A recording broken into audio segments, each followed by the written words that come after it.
এটা তো বলা যাবে না, এটা এটা গুঞ্জনই থাকুক।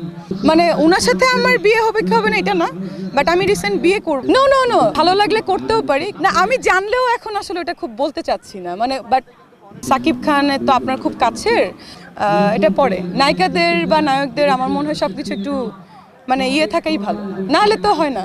না এটা তো আসলে এখন বলা যাবে না, কোনো কিছু তো এখন বলে দিলে তো থাকে না, এটা বলবো, দেখা যাক। বাট আমার সঙ্গে তার খুব কথা হচ্ছে না। আমাকে তো সবাই প্রশ্ন করেছিল যে আপনি ডক্টর, আপনার সাকিব খান তো আপনার খুব কাছের, তো এটা কি আপনার সাথে কিনা, কিন্তু আমি আসলে মনে হয় না কোনো ম্যারিড পার্সনকে আমি বিয়ে করব, এটা হচ্ছে প্রথম কথা। সেকেন্ড কথা, এখন ভালো লাগলে করতেও পারি, কিন্তু আমি কোনো হিরো বিয়ে করব কি করব না এটা আসলে এখনো ভাবিনি। যদিও সাকিব ভাইয়ের সঙ্গে আমার রিসেন্ট একটা ছবির কথা চলছে, এখন সে কেন বলেছে, কাকে নিয়ে বলেছে, এটা আমি আসলে জানি না। আমাকে অনেক জার্নালিস্ট ফোন করছে যে ডক্টর তো আসলে আপনিই আছেন, আর কেউ নেই, বিকজ সাকিব ভাইয়ের সাথে আমার অনেকবার দেখা হয়েছে রিসেন্ট।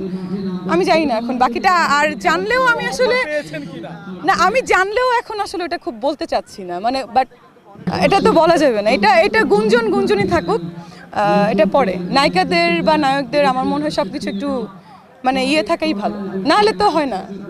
সরি, সেটা দর্শক বা আপনাদের ব্যাপার। না এটা তো আসলে এখন বলা যাবে না, কোনো কিছু তো এখন বলে দিলে তো থাকে না, এটা বলবো, দেখা যাক। বাট আমার সঙ্গে তার খুব কথা হচ্ছে একটা সিনেমার ব্যাপারে, দেখা হচ্ছে। মাঝখানে ইন্ডিয়াতে গিয়েছিলাম, আবার যাব আমি, কালকে আমার ফ্লাইট কলকাতায়, তো ওইটা বিষয় না, ওটা পরের। না এটা এখন এই ব্যাপারে কিছু না বলা মনে হয় ভালো। মানে ওনার সাথে আমার বিয়ে হবে কি হবে না এটা না, বাট আমি রিসেন্ট বিয়ে করব, বাট এখন না, আরও 1 বছর পরে। বাট কাকে করবো এটা তো এখন অবশ্যই, he is very beautiful and smart, অবশ্যই পছন্দ হয়। আমি তো স্কুল লাইফ থেকে ওর ফ্যান। বিয়ে করছে এখন, দেখেন আমার মনে হয় যে জোর করে কারোর সঙ্গে থাকা ঠিক না।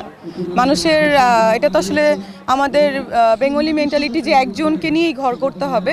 যদি আপনার সঙ্গে বা আমার সঙ্গে আমার হাজব্যান্ডের ম্যাচিং না হয় মেন্টালি, তাহলে তো আসলে ডিভোর্স দেওয়া বা সেপারেশনে থাকাটাই বেটার। সেটা ভাই আমি তো বলতে তাদের বিষয়, এটা তো একান্তই তাদের বিষয়, পড়ে না সাধারণ মানুষের জীবনে। কারণ সাধারণ মানুষ এর থেকেও বেশি বিয়ে করে। আমার ফ্রেন্ড দেখা যায় 4টা 5টা করে বিয়ে করে ফেলেছে, আমার মেয়ে ফ্রেন্ড আছে, ছেলে ফ্রেন্ড আছে, তাদেরটা কিন্তু মিডিয়াতে বা সামনে আসে না। একমাত্র আর্টিস্টদেরটা আসে, কারণ তাদেরকে মানুষ ফলো করে। হ্যাঁ, একমাত্র তাদেরটা মানুষ ফলো করে। তো এখন যার যার লাইফে পড়া সেটা একান্তই তার ব্যাপার। আসলে ডিভোর্স দেওয়া, সেপারেশনে থাকা, এটা তো আসলে অনেকেরই আমি দেখেছি। না, আমাদের তো এখানে একটা অনারিয়ামও রাখা হয়েছে, তো ভাবলাম যে অনারিয়ামটা নিয়ে কি করব, আমার তো ক্লিনিক থেকে অনেক ইনকাম হয়, তো ভাবলাম যে ওইটাতে একটা জুতাই কিনে ফেলি। তো এই জন্য আমি আজকে 40,000 একটা জুতা কিনে ফেলছি। গোল দেওয়ার চেষ্টা করছি, বাট আমি যে দিতে হবে এরকম না, টিমকে দিলে মানে পাস করব যে দিক, বাট টিমটা জিতুক সেটা আমি চাই। আমি তো চাই 4-5টা দিব, এখন না খেতে চাই না, আমি দূরে থাকবো যদি আমাকে কেউ ফেলে দেয় বা গোল খাওয়াতে চায়। ডাক্তারিটা কঠিন না, এটা আমি এনজয় করি, অ্যান্ড অভিনয়টাও কঠিন না, এটাও আমি এনজয় করি। আমি যে কাজটা আমি এনজয় করি না সে কাজটা আমি করি না।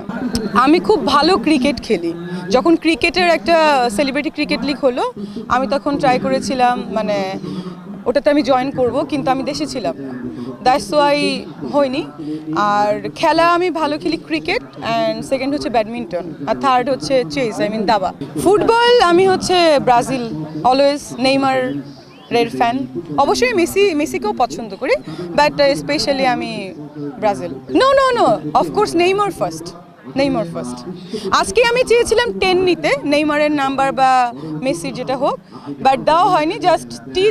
আমি তাসকিন তো আমার খুব ভালো ফ্রেন্ড, তার জন্য আমি 3 নিয়েছি, মানে ওর কথা ভেবে আমি নাম্বার 3 নিয়েছি।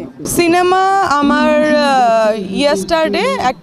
ডে বিফোর ইয়েস্টারডে আমার একটা ছবি সাইনিং হয়েছে, নক্ষত্র, মুস্তাফিজুর রহমান মানিকের, এবং আরও একটা ছবি করছি, ছবির নাম হচ্ছে আর্তনাদ। এটা হচ্ছে জঙ্গি রিলেটেড একটা সিনেমা, এটা হচ্ছে নেক্সট মান্থে দুবাইতে শুটিং শুরু হচ্ছে। এখনও আর্টিস্ট বলবো না, ডিরেক্ট হচ্ছে সজল আহমেদ।